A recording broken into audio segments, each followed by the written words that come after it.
আরেকটু বিবেচনা করলে পারে তার অনেক কবিতাই বাংলাদেশে আছে, কিন্তু জাতীয় সঙ্গীতের কি বাংলাদেশ উচ্চারণ করা আছে?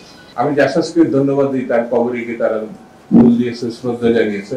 এটা রাষ্ট্রীয়ভাবে ডক্টর ইউনূসের করা উচিত। যেমন আমরা সবসময় আমার দেশটাকে রক্ষা করতে চাই, সবসময় মানুষের সেবায় আমার নেত্রী সারাটা জীবন লড়াই করেছেন, শহীদ জিয়া রহমান লড়াই করেছে, এখন যেমন তারেক রহমান করছে।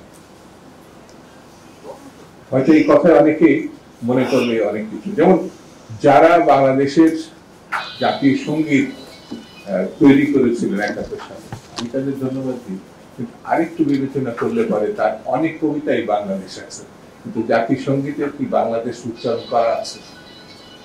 এই প্রশ্ন যদি কেউ করে তাহলে কিন্তু কাজী নজরুল ইসলাম ওই বিবেচনার সামনে চলে আসে।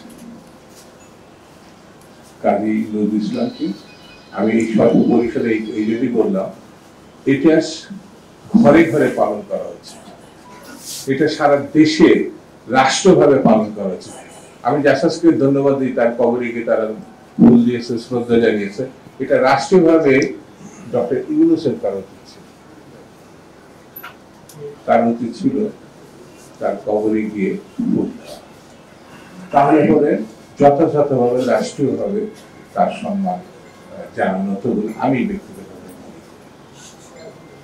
বন্ধুরা, আজকে এখানে যারা এসেছেন তাদের শুধু এতটুকু আমি বলবো, তার প্রতি শ্রদ্ধা জানানোর জন্য তার লেখা, তার জীবন দর্শন,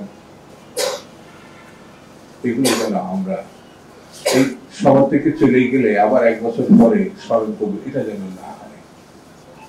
আমরা তার কিছু কিছু যারা গীতিকার, সঙ্গীতকার, গায়ক, তার ২-১টা গান আমরা করি, গবেষণা করি, যারা করেন বিস্তারিত তাদের আমি ধন্যবাদ দিই। এটি যেন সত্যিকারের চর্চা হয়, এই চর্চার মধ্যে দিয়ে হতাশা কাটানো যাবে, মানুষ হিসেবে উঠে দাঁড়ানো যাবে, লড়াই করার যে দৃষ্টিভঙ্গি আমাদের বিএনপি, সেটি রক্ষা করা, এটা আমি